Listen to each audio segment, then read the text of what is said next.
महाराष्ट्राचा सुजाण व जागरिक नागरिक म्हणून आज अशी शपथ घेते की माती आणि पाणी ही निसर्गाची अमूल्य मी सदैव कटिबद्ध राहीन. पाण्याचा प्रत्येक थेंब जपेन. पाण्याचा अपव्यय टाळेन. माजी मुख्यमंत्री स्वर्गीय सुधाकरराव नाईकांचा जन्मदिन या निमित्ताने आपण संपूर्ण महाराष्ट्रभर महाराष्ट्र शासन मृद व जलसंधारण विभाग राज्यस्तरीय पाणी अडवा, पाणी जिरवा, पाणी वाचवा याचं मोठ्या प्रमाणात प्रबोधन करत असतो.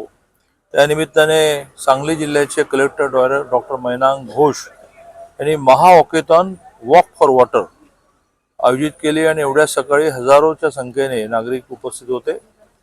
या सगळ्यांनी एक शपथ घेतली की आपण जिथे आहोत तिथे पाणी वाचवलं पाहिजे, पाणी अडवलं पाहिजे, पाणी जिरवलं पाहिजे आणि जमिनीच्या पोटातला पाण्याचा साठा वाढवला पाहिजे.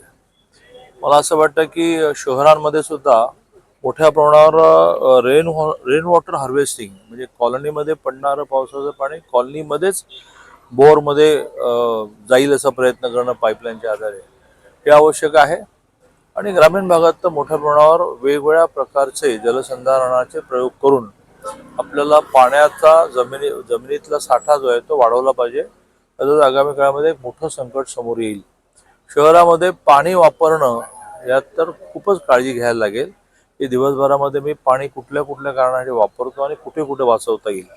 तर मला असं वाटतं की आहे त्या पाण्याच्या साठ्यामध्ये सुद्धा आपण सगळेजण अतिशय आनंदाने जगू शकू. आजच्या ह्या वॉकेथॉनला मी खूप शुभेच्छा देतो.